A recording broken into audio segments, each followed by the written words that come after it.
સાબરકાંઠા જિલ્લાના ખેરબમ્મા તાલુકાના હિંગટિયા ખાતે સર્જન ફાઉન્ડેશન દ્વારા વર્ષનો 18મો વિનામૂલ્ય નેત્રનિદાન સારવાર કેમ્પ યોજાયો હતો, જેમાં હિંગટિયા ગામ સહિત આજુબાજુમાં રહેતા દર્દીઓએ લાભ લીધો હતો. સાબરકાંઠા જિલ્લાના ખેરબમ્મા તાલુકાના હિંગટિયા ખાતે સર્જન ફાઉન્ડેશન દ્વારા વર્ષનો 18મો વિનામૂલ્ય નેત્રનિદાન સારવાર કેમ્પ યોજાયો. હિંગટિયા ગામ સહિત આજુબાજુમાં રહેતા દર્દીઓએ લાભ લીધો હતો. ખેરબમ્મા તાલુકાના હિંગટિયા આવેલ હિંગટિયા પ્રાથમિક શાળા ખાતે સર્જન ફાઉન્ડેશન આયોજિત વર્ષનો 14મો વિનામૂલ્ય નેત્રનિદાન સારવાર કેમ્પ યોજાયો હતો, જેમાં હિંગટિયા ગામ સહિત આજુબાજુમાં રહેતા ગામોમાંથી કુલ 543 દર્દીઓએ સેવાનો લાભ લીધો હતો અને 273 વ્યક્તિઓને રાહત દરે ચશ્માનું વિતરણ કરવામાં આવ્યું હતું.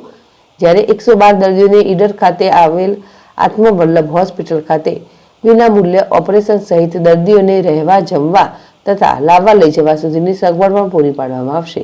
તો સમગ્ર કેમ્પનું સફળ આયોજન સંસ્થાના પ્રોજેક્ટ ઓફિસર અશોકભાઈ પરમાર દ્વારા કરવામાં આવ્યું હતું. તો કેમ્પને સફળ બનાવવા માટે આશ્રમ શાળાના આચાર્ય, સ્ટાફ મિત્રો, આંખના મદદનીશની ટીમ તથા હોસ્પિટલનો સ્ટાફ નોંધનીય કામગીરી કરવામાં આવી હતી.